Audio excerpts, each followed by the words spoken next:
बोलण्याचा प्रयत्न करूयात. रामदास भाई, तुम्ही खरं तर बोललेला आहात, बरंच बोललेला आहात, पण तरी सुद्धा प्रश्न आहे ते म्हणजे की तुम्ही पहिल्यांदा दावा केला की 7 खासदारांच्या सह्या आहेत म्हणून. 7 कोण? 7वा खासदार कोण? कोण तो मी सांगण्यापेक्षा आता उद्धवजींनी पाहावं कोण आहे तो त्यांच्या बाजूला बसलेला. मी जबाबदारीने बोललोय की 7व्याची सही आहे. त्यानं मंत्रीपद मागितलं होतं कॅबिनेट दिल्लीमध्ये, केंद्रामध्ये, आणि केंद्रामध्ये मंत्रीपद मिळालं नाही म्हणून तो आता जाऊन उद्धवजींच्या बाजूला बसलेला आहे.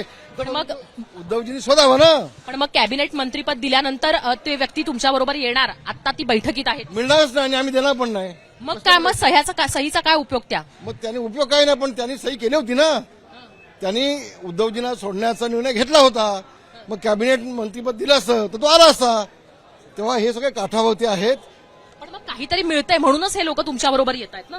मंत्रीपद आम्हाला त्याला घेता आलं असतं तर आम्ही मंत्रीपद दिलं असतं.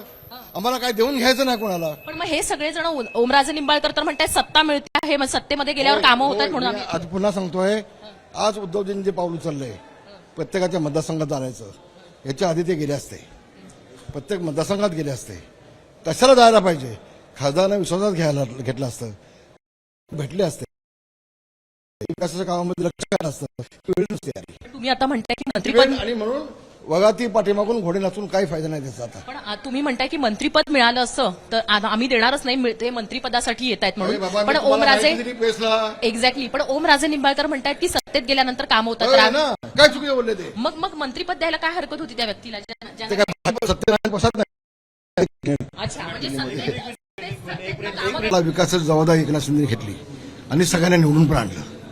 आज देखील तुम्हाला मी सांगतो, एकनाथ शिंदे त्या 6 खासदारांना पुन्हा निवडून आणतील, हा माझा दावा आहे आपल्याला. पण निधी न देऊन खासदारांना घेणं योग्य वाटतं का? भाई, निधी न देऊन खासदारांना घेणं योग्य वाटतं का? त्याला जबरदस्ती कुणी आणली नाही ना, स्वतः ते आलेत ना. पण निधी नाही मिळाला म्हणून त्यांना मतदारसंघाच्या विकासासाठी येणं चूक नाही.